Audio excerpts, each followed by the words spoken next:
فمن شهد منكم الشهر فليصمه ومن كان مریضا او علی سفر صدق اللہ العظیم۔ میرے محترم بزرگوں بھائیوں، اللہ رب العالمین کا بڑا فضل ہے، اس کا کرم ہے کہ اس نے ہمیں رمضان المبارک جیسا پیارا مہینہ عطا فرمایا، اور اس کا سب سے بڑا جو فضل ہے اور احسان ہے وہ یہ ہے کہ ہمیں ایمان والا اور اسلام کے اندر ہمیں داخل فرمایا۔ میں نے پچھلے جمعے میں عرض کیا تھا کہ رمضان المبارک کا پہلا عشرہ رحمت کا ہوتا ہے، پہلا عشرہ رحمت کا ہے، اور دوسرا مغفرت کا، اور تیسرا عشرہ اس کا آگ سے آزادی کا ہے۔ اب ماشاءاللہ دوسرا عشرہ شروع ہو چکا ہے۔ اس مہینے میں اللہ رب العالمین لوگوں کی مغفرت فرمائیں گے۔ پہلا عشرہ جو ہوتا ہے اس کا رحمت کا ہوتا ہے، اور دوسرا عشرہ اس میں اللہ رب العالمین زیادہ سے زیادہ لوگوں کی مغفرت فرماتے ہیں۔ جو لوگ یہ چاہیں کہ اللہ رب العالمین ہمیں بخش دے، ہمیں معاف کر دے، اسے چاہیے کہ زیادہ سے زیادہ اس مہینے میں اللہ رب العالمین کی عبادت کرے۔ یہ مہینہ عبادت کا ہے اور گناہوں کی معافی کا ہے۔ اللہ رب العالمین آسمان اول پر آ کے اعلان کرتا ہے کہ کوئی ہے جو اپنے گناہوں کی معافی کرے، جو معافی مانگے میں اس کو معاف کروں، کوئی ہے جو اپنے گناہوں کی معافی ہم سے مانگے اور میں اس کی مغفرت کروں۔ اس لیے ہم سب گناہوں کے دلدل کے اندر ڈوبے ہوئے ہیں۔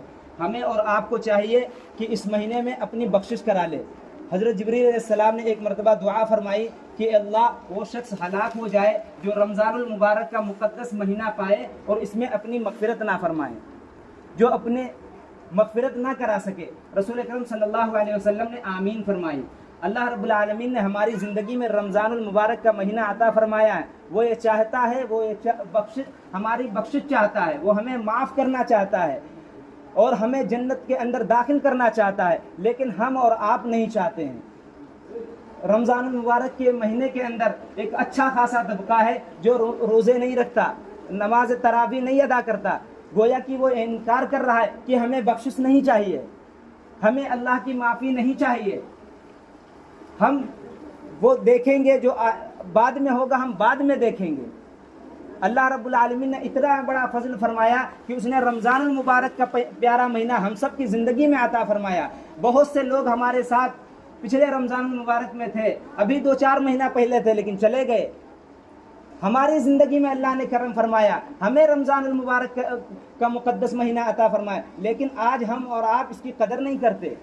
رسول اکرم صلی اللہ علیہ وسلم کے زمانے میں جب رمضان المبارک آتا تھا، آپ صلی اللہ علیہ وسلم زیادہ سے زیادہ اس مہینے میں عبادت کرتے تھے۔ آپ بستروں پر کم جاتے تھے، پوری رات آپ عبادت میں، نماز میں، تراویح میں گزار دیتے تھے۔ لیکن ہمارا حال کیا ہے؟ ہم نے 5 پارے میں سن لیا، تراویح مکمل کر دی۔ 10 کوئی ہے جو 10 پارے سن کے تراویح مکمل سمجھ رہا ہے، لیکن یہ تراویح جو مستقل سنت ہے، ایک قرآن پاک تراویح میں سننا یہ سنت ہے، پھر پورا رمضان المبارک میں تراویح پڑھنا یہ سنت ہے، 2 الگ الگ سنتیں ہیں۔ لیکن ہم نے کیا سمجھ لیا کہ ہم نے قرآن مکمل سن لیا، بس سنت یہ ختم ہو گئی، ہم تراویح چھوڑ دیتے ہیں۔ حالانکہ تراویح کے اتنا بڑا ثواب ہے، ایک سجدے میں اللہ رب العالمین 1500 نیکی اس کے نامہ اعمال میں لکھتے ہیں۔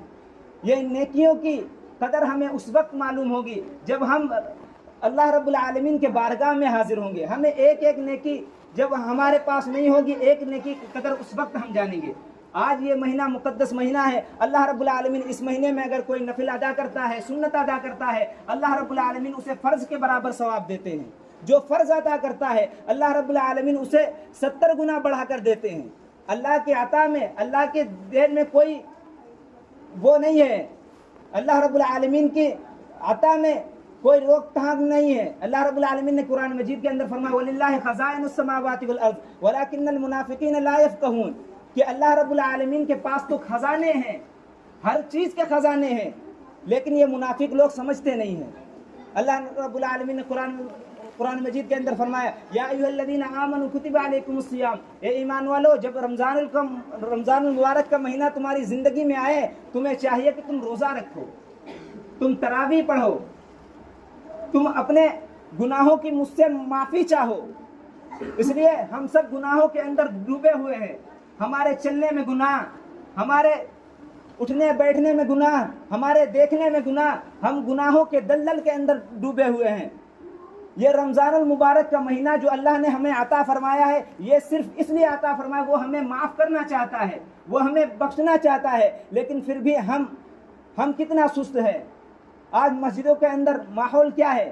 رمضان المبارک میں تو نماز پڑھتے ہیں، لیکن باہر جیسے رمضان المبارک کا عید کا چاند نظر آیا، یہ سب پتہ نہیں کہاں غائب ہو جاتے ہیں۔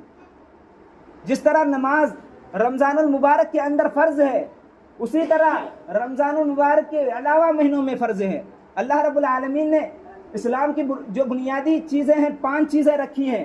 حدیث میں اللہ کے نبی صلی اللہ علیہ وسلم نے فرمایا کہ نہیں فرمایا کہ اسلام کی بنیاد 5 چیزوں میں، سب سے پہلے یہ گواہی دینا کہ اللہ کے علاوہ کوئی معبود نہیں ہے۔ تمہارے اوپر جیسے بھی حالات آ جائیں، تم اپنے آپ کو یہ نہ سمجھنا کہ اللہ کے علاوہ کوئی ہمارا مددگار ہے یا کوئی ہماری مدد کر سکتا ہے۔ یہ سب سے پہلا یہ ہے کہ اللہ رب العالمین کو ایک جاننا، پھر اس کے بعد نماز پڑھنا۔